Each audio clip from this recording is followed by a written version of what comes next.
9절부터 보겠습니다. 다시. 바울이라 하는 사울이 성령이 충만하여 그를 주목했다. 그러니까 여러분 창세기 1장에 그 빛이 뭔지 정확하게 설명된 거죠. 이런 것들이. 그래서 여러분들이 거기다 좀 줄곧기를 해주시고요. 그러니까 빛이 보니까 어떻게 나타나요?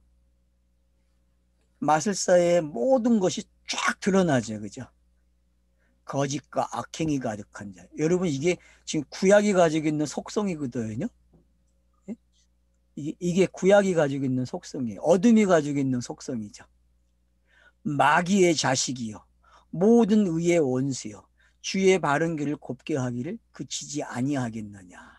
이게 구약이 가지고 있는 속성이에요.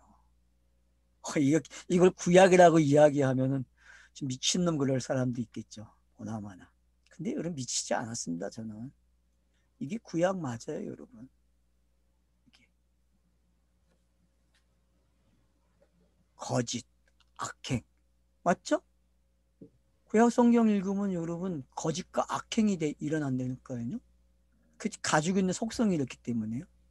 그러니까 예수가 공생애에서 우리가 보겠지만은 거짓과 악행이 일어난다니까요. 그 가장 잘 드러나는 데가 어디예요? 성전에 들어가서 한 거예요. 성전에 들어가서. 왜? 자기가 그렇게 죽어야 되기 때문에 그렇게 하는 거예요. 또 그렇게 표현하면 왜 꼭 그렇게 표현하냐고 저보고 그러겠죠.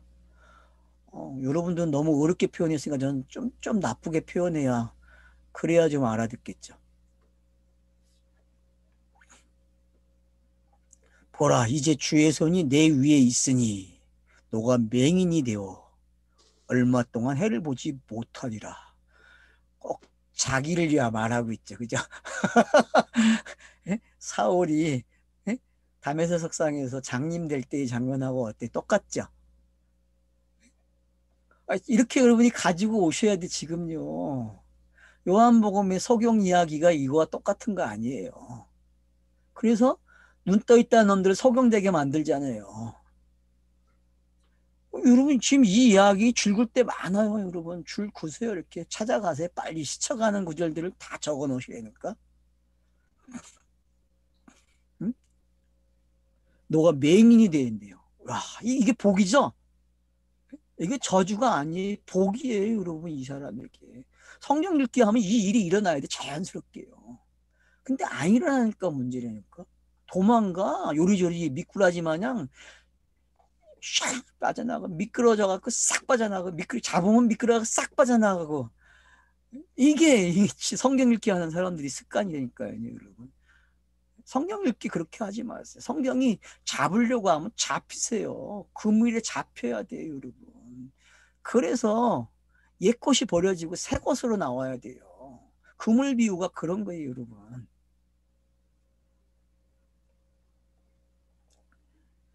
그래서 즉시 안개와 어둠이 그를 덮어 인도하는 사람을 두루 구하는지라. 어쩌면 이렇게 자기가 경험한 걸 똑같이 성경 저자가 참 우리 독자들로 하여금 빨리 깨달으라고 가르쳐 주는 거예요, 지금. 이게 지금 사울이 바울 되는 장면이었는데, 그걸 지금 구약이 신약이 되는 장면으로 바꿔주고 있단 말이에요. 마술사가 눈이 멀게 돼서 어떻게 되는지. 그 여러분 여기에는 영단번이라고 하는 신비가 깔려있기 때문에 그러는 거예요. 영단번이라고. 성령 충만하다는 말에는 영단번이 꼭 있어야만 되는 거예요.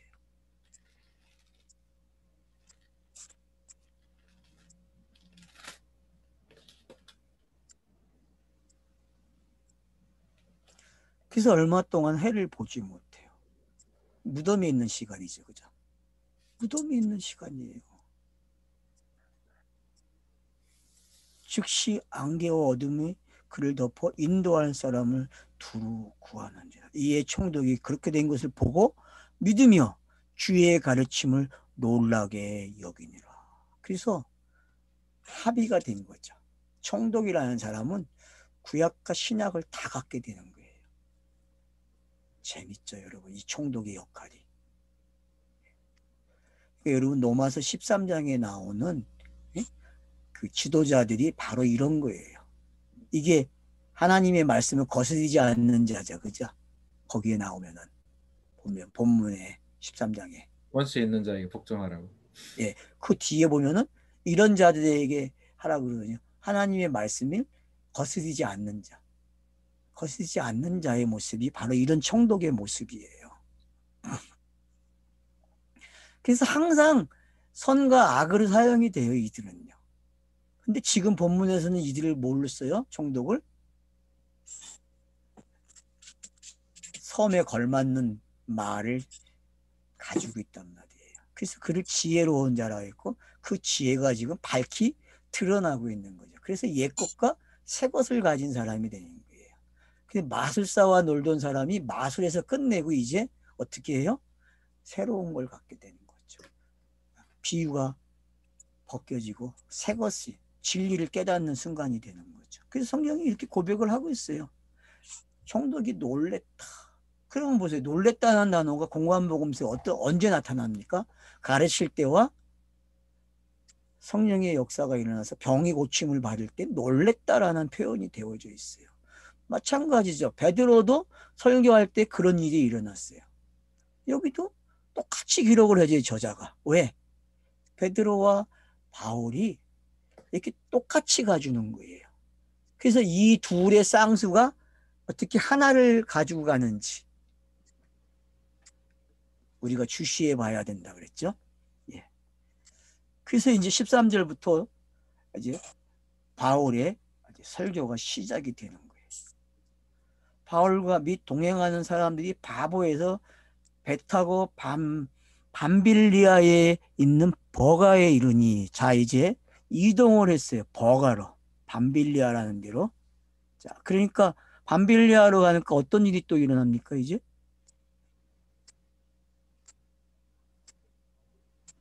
어떻게 된 거예요, 여러분? 지금 이 밤빌리아로 내려오게 되면 여러분 지금 어딘지 알죠? 지도를 보고 계세요? 예? 지금 터키에 도착한 거죠?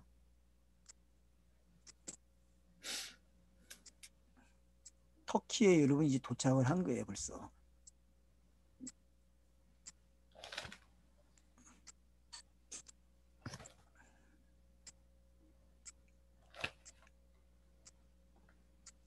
자, 버가에 이르니 자, 요한은 그들에게서 떠나 예루살렘으로 돌아가고.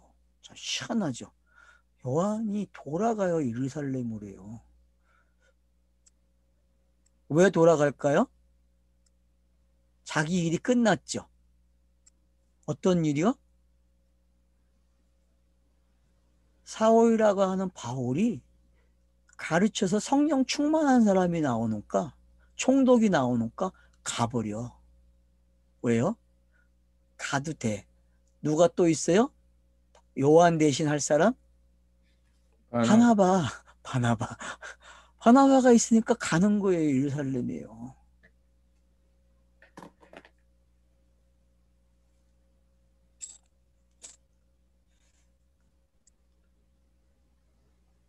이제 요거는 이제 뒤에 가면 나옵니다. 그러니까 그건 뒤에서 또 보기로 하고 왜 갔는지에 대해서. 자, 14절. 그들은 버가에서 더 나아가 비시디아 안디옥에 이르러 안식일에 해당에 들어가 앉으니라.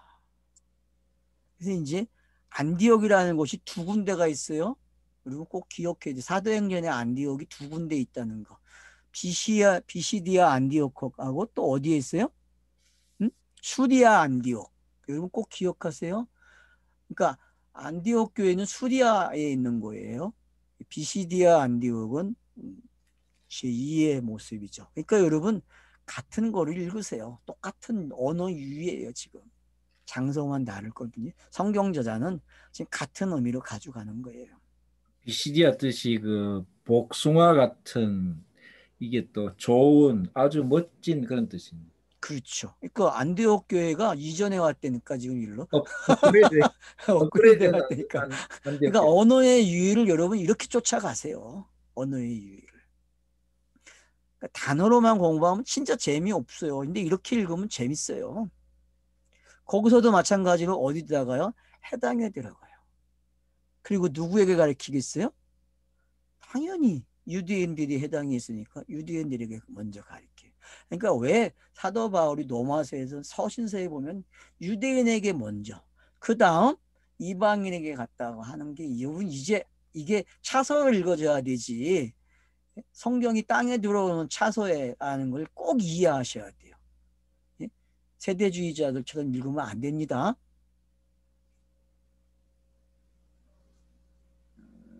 자, 그래서 율법과 선지자의 글을 읽은 후에 그러니까 부자 성당 해당이죠. 성경책이 있다는 두루마리가 있다는 건 부자 해당이에요. 여러분 해당이 다 있는 게 아니에요. 두루마리가 얼마나 비싼데 그 당시에 환경에서 보면 그러니까 두루마리 성경이 거기 있다는 게 어떤 건지 아셔야 돼요. 결국은 구약을 가지고 지금 사도 바울이 뭐 하고 있어요? 이제 다음 말을 하는 거예요. 그래서 항상 땅에서는 기록된 성경을 가지고 다음 이야기로 가는 거예요. 존재에서 의미로 가는 거 똑같은 거예요. 그러니까 여러분들이 이것만 익히세요. 아, 기록된 성경이 필요하구나. 성경 읽기 필요하네. 이렇게 가셔야지 성경 안 읽어도 돼. 이 말 하면 안 돼요. 절대로. 꼭 필요한 거예요. 왜? 성경은 기록된 성경을 가지고 그 의미를 드러내는 게 맞지. 그것도 없는데 어떻게 드러낼 거예요? 그 미천이 없는데. 여러분 그런 말 하면 안 돼요. 물론 다른 의미에서 사용하는 분들도 계시지만 될 수 있으면 성경 읽지 말라 이런 말은 안 하는 게 유익합니다. 자, 그래서 이제 글을 읽은 후에 해당장들이 여기 복수입니까? 언어에서도? 해당 장르? 예, 해당장들을 그랬는데 사람을 보내오. 해당장이 많은가 봐? 아니면 지역에 해당장들이 모여 있는 건지. 당연히 복수겠죠. 이게. 거기 안에 있는 사람들을 가리키는 건가, 그러면? 남성 복수 주격이네요. 자, 사람을 보내어 물어 이르되 형제들아 만일 백성을 권할 말이 있거든 말하라. 자, 해당장이 말을 하게끔 허용을 해줘요. 자, 그러니까 바울이 일어나 손짓하며 말하되 이스라엘 사람들과 및 하나님을 경외하는 사람들아 들으라 그래요. 자, 재밌죠? 들으라. 그러니까 여러분이 이제 로마서 10장을 기억해야 돼요. 로마서 10장이 뭐죠? 전달하는 자가 있으면 듣는 자가 있죠. 그러면 듣는 자들이 어떻게 돼요? 바뀌어요, 여러분. 그러면 이걸 또 유대인 방법으로 설명을 해요.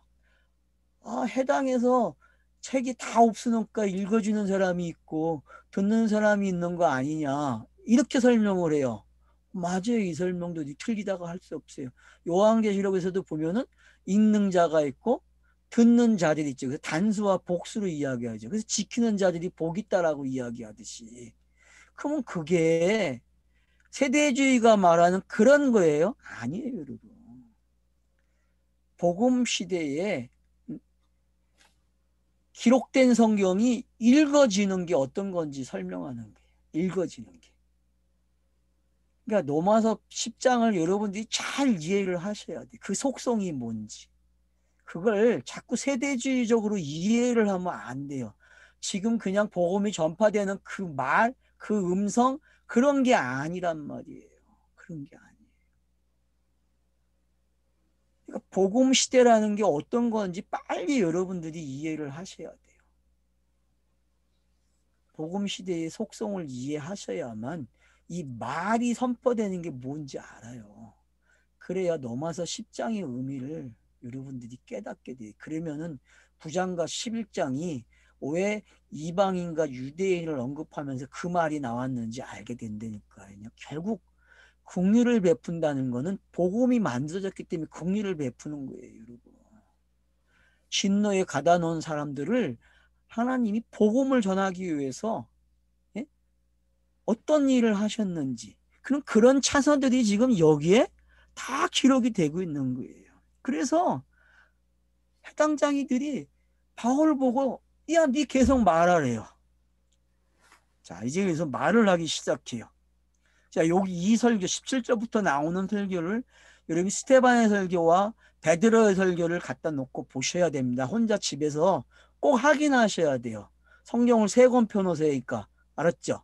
공부하실 때 성경을 세 권 펴놓으시라고. 성경책 많잖아요. 이럴 때 펴놓는 거예요. 알았죠? 제발 부탁드려요. 그냥 공부하지 마세요. 제발 혼자 이거 듣고 나서 여러분들이 성경을 세 권 펴놓으라고. 자, 베드로 설교 장면 하나, 스테반 본문 설교 하나, 그 다음 지금 본문. 이렇게 성경을 세 권 피라고요. 제발. 니는 말해라. 난 내 방식대로 하겠다. 하세요. 그러면 백날 해봐야 소용이 없어요, 여러분. 꼭 비교하는 공부를 하세요. 비교하는 공부를. 자, 이 이스라엘 백성들이 하나님이 우리 조상들을 택하시고 애굽 땅에서 나그네 된 백성들을 높여 그 권능으로 인도하여 내사. 여러분 지금 이게 읽어집니까? 이 17절이 내 이야기로 한번 바꿔보세요. 내 이야기로. 여러분 지금 내 이야기 소설 쓰고 있죠? 네? 저와 여러분이 성경 읽은 것들이 어떻게 내 이야기가 됐는지를 사도 바울이 설명해 주고 있다고 지금. 네? 구약이 신약이 어떻게 됐는지를 설명해 주고 있어요. 뭐로부터 시작이 돼요, 여러분? 택했대요, 조상을. 그 아브라함 이야기란 말이에요. 택했다는 단어는요. 그러면 누구누구의 산자의 하나님이죠. 택했다는 단어는 그냥 산자의 하나님이에요. 누구누구? 아브라함, 이삭, 야곱이에요. 이 세 사람이 여기에 속하는 거예요, 여러분. 이 세 사람이. 자, 그러고 나서 보세요. 애굽 땅으로 내려가요. 맞죠? 그래서 아브라함도 내려가고 야곱도 내려가는 거예요. 알았죠? 그래서 인사해야 돼요. 꼭 인사를 해야 돼요. 왜? 애굽에서 시작을 해야 되니까. 그러면 이방인으로부터 시작되는 게 맞죠? 표피적으로도 이방으로 시작하는 게 맞아요, 여러분. 나그네라는 말은 뭐예요? 객이에요, 객. 이방인. 본토인이 아니란 말이에요.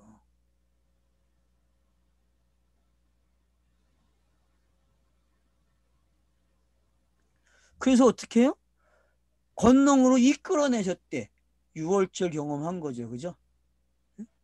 홍해바다 권능, 또 권능 그러면 여러분이 다 나와야 돼. 불기둥, 구름기둥, 그죠? 이런 것들이 뭐예요? 다 권능이에요, 권능, 권능. 마술을 일으켰단 말이에요, 마술. 맞죠? 마술이죠, 땅에서는 그게. 자, 그래서 인도에 냈어요. 그리고 강야에서 약 40년간 그들의 소행을 참으셨대요. 여기 소행이라고 번역했는데 이 소행이 무슨 뜻이에요? 언어에서는 뭐 불순종 그런 거예요? 소행. 누구의 습관을 견디다. 소행을 참다. 그러니까 결국 자기들이 선험적으로 살았다는 얘기죠. 애굽의 습관으로, 그죠? 예? 그걸 참으셨다는 거죠. 왜요? 그거 없애는 방법은 영단번밖에 없으니까. 영단번의 신비가 이런 거예요, 여러분. 영단번은요, 사람이 할 수 없는 걸 하는 거예요. 사람이 할 수 없는 거. 땅이 할 수 없는 거. 영단번의 신비는 이런 겁니다, 여러분. 하나님이 그들에게 벌린다, 이게 해결됩니까? 안 돼요, 여러분. 그러니까 상징으로 남는 거예요, 계속. 왜? 실체가 와면 해결되기 때문에. 자, 보세요, 이제 그게 어떻게 인도하는가를. 자, 소행을 참으셨어요? 가나안 땅 7족속을 멸하사 다 올로 넘어갑니까? 참으셨다는 말은 강을 건너가겠다 했다 그런 말이죠. 그러니까 그죠? 강야에서 다 죽이지 않고 개수함 1세대가 죽고 2세대가 건너간 이야기 참았다는 이야기는 그죠? 본문에서 보면은 그리고 가나안 땅 족속들에게 멸하셨대요. 하람이 일어났죠. 하람이 뭡니까? 그들이 가지고 있던 뭐예요? 여기서 보면은 소행이죠. 소행. 소행을 강야에서 없애는 게 아니라 어디서 없애요? 어서? 강야에서도 없어져 1세대를 통해서. 근데 이게 2세대로 넘어가면요. 소행이 어디서 없어져요? 가나안 땅 하람에서 없어지는 거예요, 여러분. 그들이 사람들을 죽일 때마다 자기 애가 어떻게 돼요? 옛사람이 죽는 이야기란 말이에요. 옛사람이. 그래서 몇 년을 살아왔다 그래요? 까지 기업을 주기까지 450년이라 그래요. 그럼 이 450이라는 숫자가 어디까지예요? 다윗 시대입니까? 솔로몬 시대입니까? 아니면 사무엘이라는 사람이 등장할 때부터입니까? 여기 보면은 선지자 사무엘 때까지 사사를 주셨다. 그러니까 사사 시대까지 450년으로 계산합니까? 아니죠. 다른 성경 보면 430년이죠. 다윗이 성전 세울 때가 솔로몬이 그죠? 맞나요? 제 기억이? 다윗 솔로몬이 성전 세울 때가 출애굽하고 나서 한 게 430년이죠. 그러면 이 450은 뭐예요? 그러니까 안 맞아요, 여러분. 그러니까 이게 연도로 가면 안 돼요. 무슨 얘기인지 알겠죠? 4와 50으로 계산을 하셔야 돼요. 아니면 100과 50이라는 계산을 가지고 가시든가 이게 연도로 가지 세대주의처럼 연도로 가면은 주들끼리 막 싸움이 일어날 거예요. 계산하는 방법을 또 찾아내겠죠? 근데 여기서 보면 약 450년간이라 구의 선지자 사무엘 때까지 사사를 주셨다 그래요. 그러니까 이 기간 사사를 준 이유를 설명하는 거예요. 그 기간 동안 사사를 주셨대요. 왜? 뭘 배워놓은 거예요? 뭘 배워요? 소행. 지들이 해온 소행. 예? 선의한 것들. 자기들이 가지고 있는 선지식, 신지식. 그거 가지고 신을 섬겨야 안 생겨요. 섬긴다니까요. 애굽에서 보고 배운 거 가지고 와가지고 계속 그래서 여호수아서에서 특징이 뭐예요? 어느 때까지 하나님을 섬겼대요? 노인네들이 살아있을 때까지 하나님을 섬겼대. 그 이후로는 돌아가요. 얼로. 7족속의 습관으로 돌아간다니까요. 가나안에. 그래서 그 7족속이 혼을 내요. 그때마다 사사들이 등장해서 회복을 시켜주는 이야기가 되는 거죠. 자, 그러고 나서 그들이 왕을 구했다 그래요. 지금 얼마나 빨리 건너뛰는지 알겠죠? 네? 그 사무엘이 마지막 사사죠. 이런 건 우리가 뭐 상식적으로 다 알고 있는 거니까. 자, 왕을 구하고는 하나님이 베냐민 지파 사람 기스의 아들 사울을 40년간 주셨다가 패하시고 그러면 지금 여기에 40을 사용하고 있다는 걸 알 수 있어요. 그죠? 자, 애굽에서 강야로 와서 강야에 40년은 언급을 했어요. 그죠? 그 다음 40을 뭘로 언급을 해요, 여러분? 그러니까 이게 지금 어떤 건가? 사월이라는 40이라는 사람을 왜 40년 동안 통치하게 했는가를 아셔야 돼요. 이 사람이 바로 그 다음 40을 맡은 사람이에요. 그 다음 40. 자, 모세가 120이죠. 스테반 설교에서, 그죠? 그리고 스테반 설교를 꼭 기억해야 돼요. 왜? 40을 어떻게 계산하고 있는지.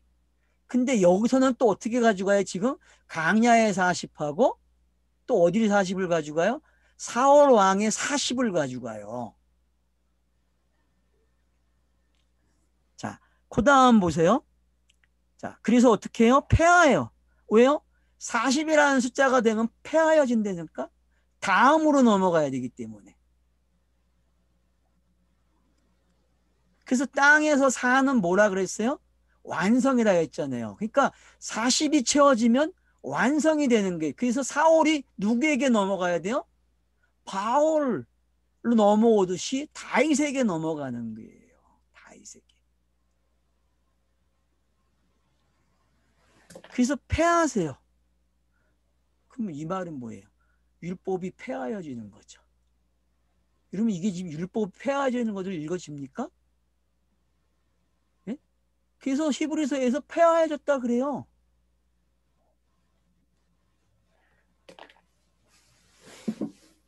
다윗을 왕으로 세웠다. 그래서 제가 사무엘상 하면서 사울 왕을 뭐로 비교했어요? 십계명이라고 했잖아요. 십계명. 율법의 요약 십계명. 기억나시죠? 네. 예. 증언하여 이르시되 내가 이새의 아들 다윗을 만나니 내 마음에 맞는 사람이라 내 뜻을 다 이루리라 하시더니. 자, 그러면 다윗을 만나니까 내 마음에 맞는 사람이래요. 여러분 이게 뭡니까? 다른 데서는 내 마음에 합한 자다. 옛날엔 내 마음에 합한 자라 번역하지 않았나요? 옛날 번역 성경엔 그런 것 같은데 제가 볼 때. 자, 내 마음에 맞는 사람이라. 성경에 이 표현을 쓰는 사람이 다윗입니까? 아니죠. 이건 다윗의 상징이죠. 누구예요? 예수죠. 예수. 다윗이 아니라니까 이 말은요. 예수예요, 여러분. 예수. 그래서 솔로몬을 낳는 거예요. 근데 그냥 낳지 못하고 먼저 아들이 죽었고 두 번째 아들이 되는 거예요, 여러분. 그러면은 베냐민이 태어날 때에 나일이 죽는 이야기가 어떻게 들어왔는지 여러분들이 다 따져봐야 된다니까요. 여기에서는.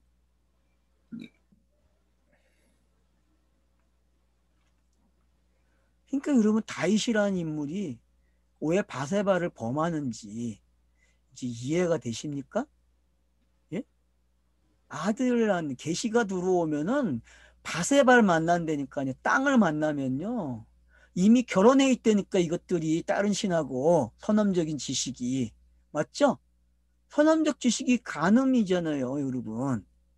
선험적 지식이 간음 맞아요? 제가 물어볼게요. 간음이잖아요, 여러분. 그러니까 계시가 들어오면 간음을 해야 돼요, 여러분. 왜? 아니, 다른 남편을 가지고 있는데 어떡할 거야. 하나님 보실 때 간음하고 있는데, 우상숭배하고 있는데. 그러니 간음해야죠. 그래서 계시가 들어오면 땅에 간음이 일어나요, 여러분. 그러니까 여러분 다윗 제가 이제 사무엘상 다시 할 때 이게 아마 본문에 설명이 될 거예요, 이 부분이. 되게 재밌는 장면입니다, 이 장면이요. 엄청난 이야기가 담겨져 있어요. 여러분의 상상을 뛰어넘는다니까 생각 많이 해보세요. 얼마나 재밌는가 이 본문이.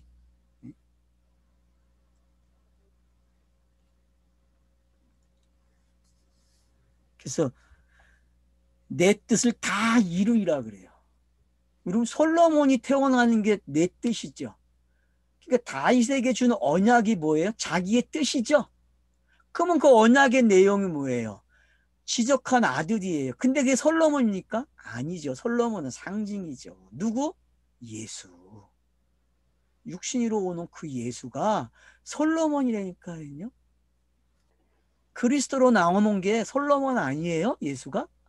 이런 것들을 여러분들이 가지고 가셔야 돼요.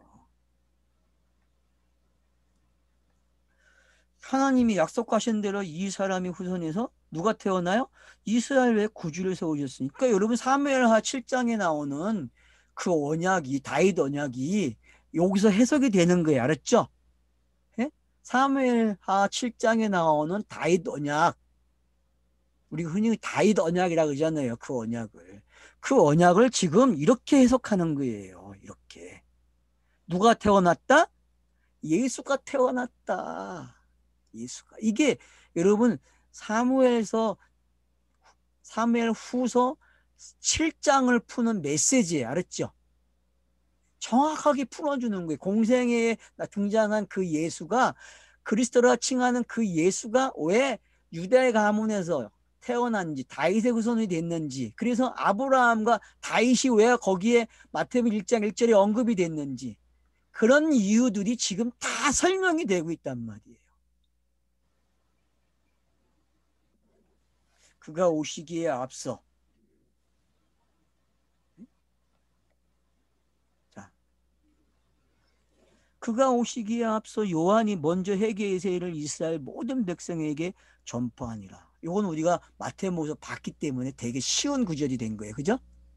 마태복음 3장에서 우리가 이걸 확인했기 때문에 왜 세례 요한이 그 요한 앞에 세례라는 단어가 붙었는지 알잖아요, 우리는요. 그죠? 구약의 모든 말을 뭘로 가져왔다 했어요? 39권의 말을 세례로 가져왔단 말이에요. 세례로. 그래서 그 세례로 누굴 죽여야 돼요? 죽여야 된다니까요. 예수를 죽여야 돼요. 그게 율법의 역할이잖아요. 율법이 하는 일이잖아요. 율법은 예수를 죽이지 못하면 실패해요. 알았죠? 하나님의 뜻이 안 이루어져요, 여러분. 하나님의 뜻이 이루어지려면 율법이 반드시 누굴 죽여야 돼요? 예수를 죽여야 돼요, 여러분. 그래서 세례를 주는 거예요, 여러분.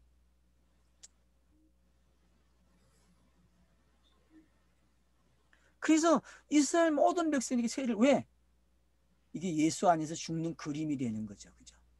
예수 안에서 다 죽는 그림이. 그러니까 로마서 10장의 세례가 이렇게 표현이 되고 있는 거예요. 요한의 세례가 다 죽여버린다니까요.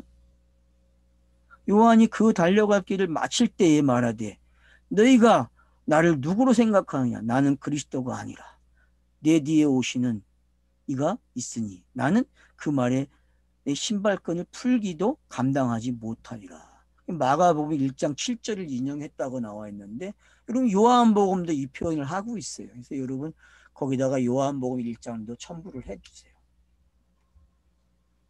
그래서 지금 이런 부분들을 여러분들이 왜 요한이 회개하는 전파를 했는지 세례를 줬는지 그리고 왜 마실 때에 나는 그리스도가 아니라고 한 게 누군지 그래서 자기는 그리스도를 찾는 사람이라는 걸 그래서 뭐라 그래요? 성령으로 세례 주는 사람이라 그렇게 표현한 거죠. 그래서 자기는 구약은 뭐예요? 예수의 신발끈도 풀 수 없대요. 그러니까 종이라는 거죠. 종 중에 종이 구약이에요. 알았죠? 네? 종 중에 종이 구약이라는 거예요, 여러분. 그래서 종이 구원받는 이야기가 아니에요. 죄의 종이 의의 종이 되는 이야기예요. 구약이 종이 돼서 신약의 종으로 넘어오는 거예요. 이렇게. 이게 노마서를 푸는 방법이란 말이에요.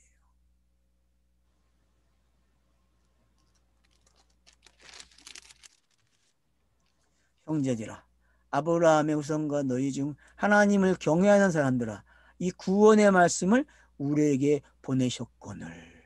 참 짤막하게 하죠. 구약 끝났어요, 여러분. 이제 신약으로 왔어요. 그러니까 여러분들이 성경 읽기가 크로노스가 39권이 있다면은 아니 66권이 있다면은 여러분이 단축하는 말이 있어야 돼요. 그게 뭐라고요? 예수가 그리스도 된 거야. 이게 제일 단축형이죠. 그죠? 또 단축하면 뭐라 그래 이거를? 복음 그러는 거죠. 복음. 그러니까 여러분 복음이라는 단어는요. 구약과 신약이 단축된 말이에요. 함축된 말이란 말이에요. 엄청난 말입니다. 이 말은요. 그래서 구원의 말씀을 우리에게 보내주셨대요. 그러면 지금 바나바와 사울이 도착한 곳 그곳에 지금 복음이 전파되고 있어요.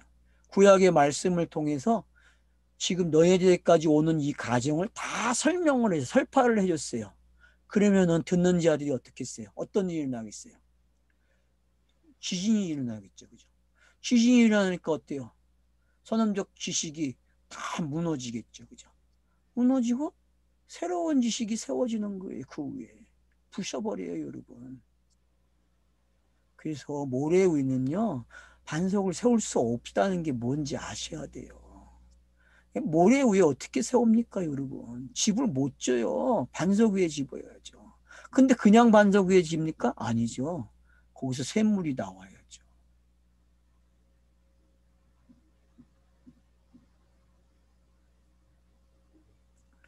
그래서 예루살렘에 사는 자들과 그들의 관리들 예수와 및 안식일마다 외우는 바, 안식일마다 외우는 바래요, 여러분.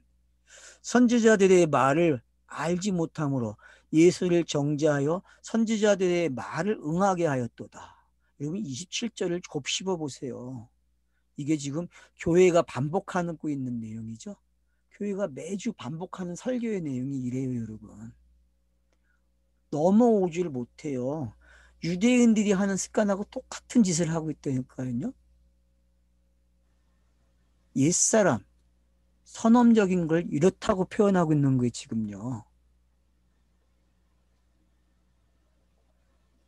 성경을 가지고 있는 사람들이 하는 짓이 이 짓이에요, 여러분. 그래서 뒤에 뭐래? 선지자의 말을 응하게 하였다 그래요. 누구의 말을 응하게 한 겁니까? 이사야의 저주죠. 이사야의 저주가 뭐예요? 들어도 듣지 못하고 보아도 보지 못하게 하는 이사야서 6장 9절, 10절, 11절에 있는 말씀이죠, 여러분. 이사야의 저주가 언제 풀려요? 네? 마태복음 몇 장에서 풀립니까, 여러분? 이사야의 저주가 언제 풀립니까? 설교할 때 풀리는 거죠. 설교할 때. 마태복음 5장이 그런 역할을 하죠. 7장까지가. 그 다음 10장이 그 역할을 하고 있죠. 13장이 그 역할을. 그러니까 13장이 중앙에 있어요. 5개의 설교 중에 세 번째 설교로. 그러면 13장을 깨달아야만 뭐가 깨달아지는 거예요? 지혜로운 자가 되는 거예요. 옛 것과 새 것을 쓰는. 그래서 여러분 마태복음 13장이 산상수훈보다 더 중요해요. 이 말을 하면 또 우습게 생각하시겠죠? 아닌데 마태복음 산상수훈이 더 중요한데 그럴 거예요. 안 그래요? 여러분 이제 마태복음 계속 들으면 알 거예요. 강의를요. 뒤로 가는 게 더 좋은 거예요. 알았죠? 그래서 종말론이 나오는 거예요. 종말론 설교 23장, 24장, 25장이.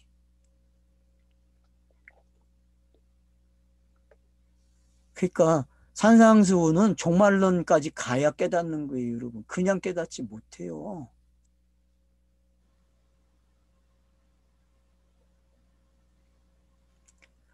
그래서 어떡합니까? 응하게 했다. 그러니까 응하게 했으니까 죽여야 돼, 안 죽여야 돼요?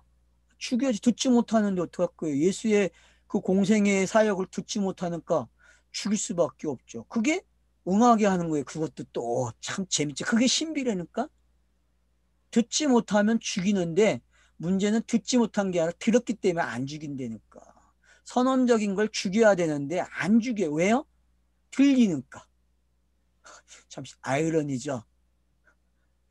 어떤 아이러니에 지금 여러분이 걸렸는지 아셔야 돼요. 어떤 아이러니에. 안 들려야 되는데 들리니 문제야. 그래서 여기 요한복음 9장에서 본다고 해 이놈들이 보지 못한다고 해야 되는데 그게 뭔지 알아야 돼요, 여러분. 지금 이 방송을 듣는 분들이 안 들려야 돼. 어떻게 보면 안 들려야 되는데 들어. 선언적 위에다가 이걸 듣는다고 이야기를 해.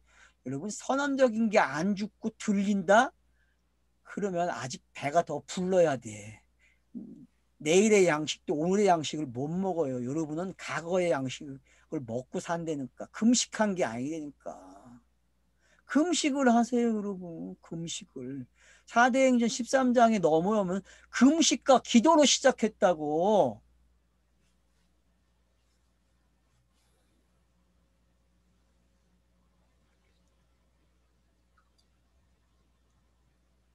그래서 성경이 그래서 여기 뭐예요? 28절. 죽일 죄를 하나도 찾지 못해서 빌라도에게 죽여달라 하였으니 성경의 글을 가리켜 기록한 말씀을 다 응하게 한 것이라. 다 응하게 했대. 이 말이 다자가 있는지 모르겠지만 아무튼 구약의 모든 말씀, 선지자의 말이 다 들어왔죠. 예수에게. 그렇죠.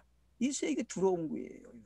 세례가 이 일을 한 거고 이게 이렇게 설명이 된 거예요. 지금요. 그래서 빌라도의 손을 길려 죽이는 거예요. 왜? 율법은 죽일 수가 없어요. 율법은. 그래서 세상의 진짜 법, 세상의 법대로 죽는 거예요. 그래서 빌라도의 손을 빌려 쓰는 거죠.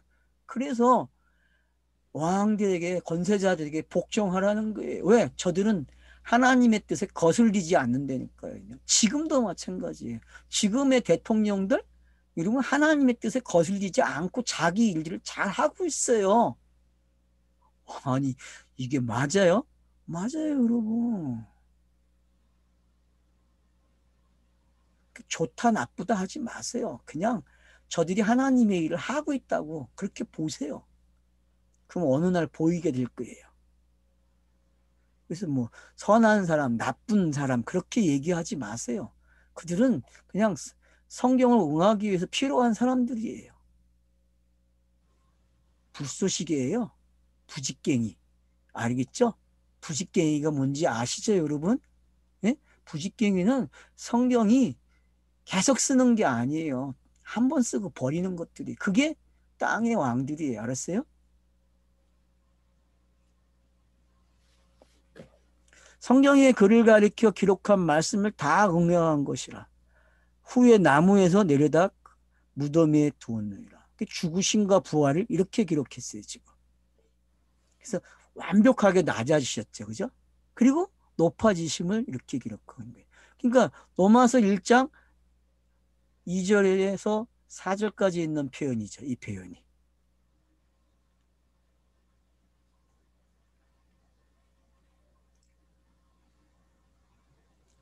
갈릴리부터 이스라엘까지. 이건 뭐예요? 성령이 이제 임하는 장면. 올라간 사람들에게 여러 날 보이시니 그들이 이제 백성 앞에서 그의 증인이 됐다. 맞죠? 여러 날 며칠 보여주셨어요? 며칠? 40일. 네, 40일 보여주셨죠. 40일. 왜 40일 보여줍니까? 그러니까 여러분 지금 40이라는 숫자를 가지고 어떻게 놀고 있는지 보시란 말이에요. 이렇게.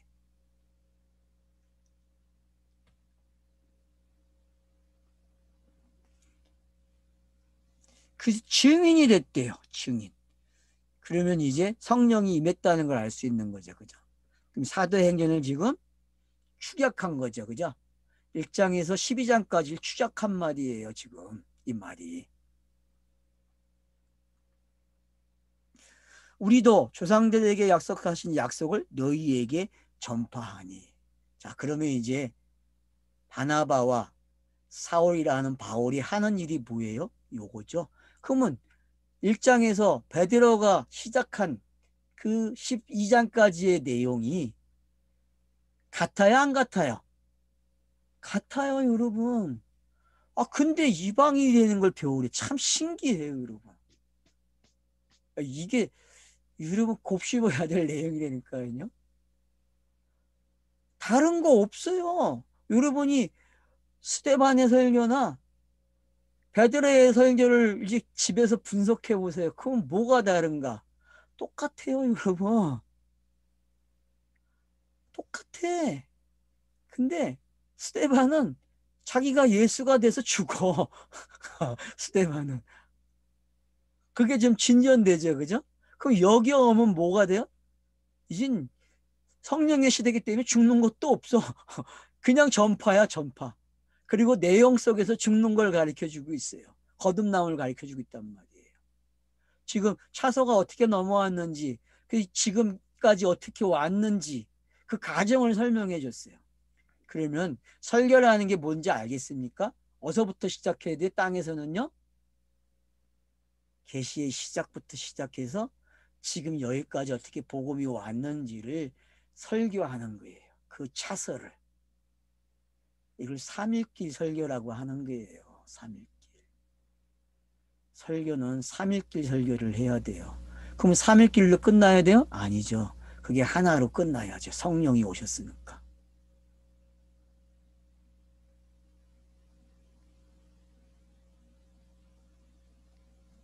3일길 설교라고 해서 책을 하나 내야 되겠어요. 그죠?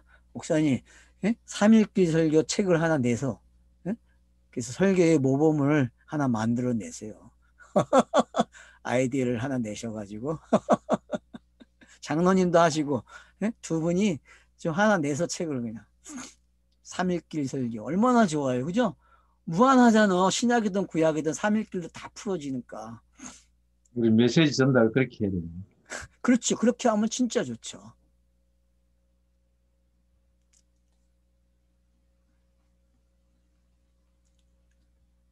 그래서 이제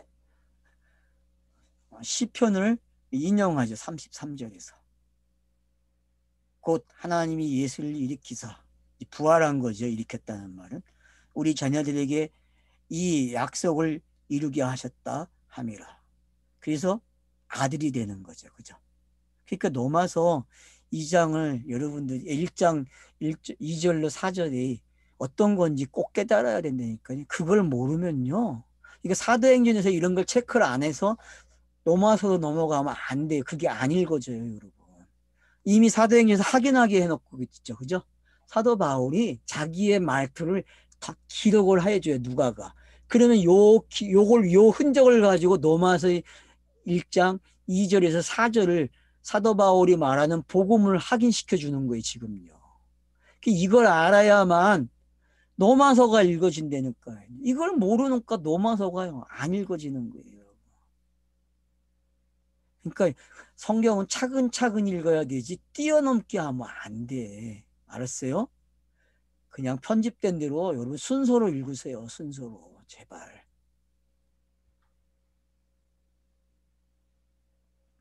그래서 시편 2장 2편 7절을 인용했어요. 너는 내 아들이라. 성경이 아들을 낳았죠? 구약 성경이 아들을 낳았어요, 여러분. 이게 성경의 고집이잖아요. 그러면 나보고도 뭐라 그래요?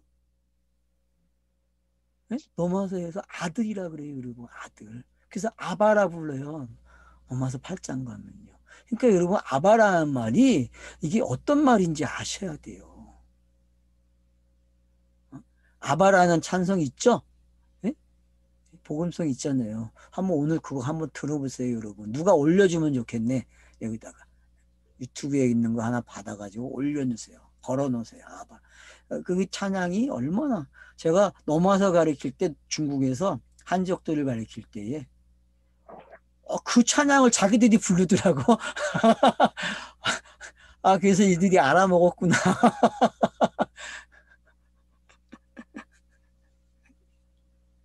그런 기억이 나네요, 지금. 그러니까 아들이라는 게 부모 공경이 이거예요. 알았죠? 성경이 부모 공경하지 우리가 부모 공경하는 거 아니에요. 여러분, 응? 자녀들에게 부모 공경 받으셨죠? 그거 받으시면서 이거 깨달으셨어요? 예?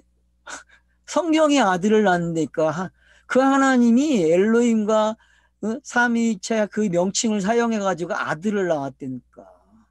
그 아들이 부모 공경하는 거예요. 성경이 부모 공경을 한다니까. 성경이 우리가 하는 게 아니에요, 여러분.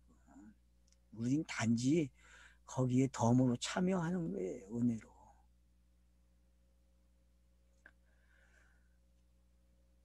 자, 여기까지 하죠.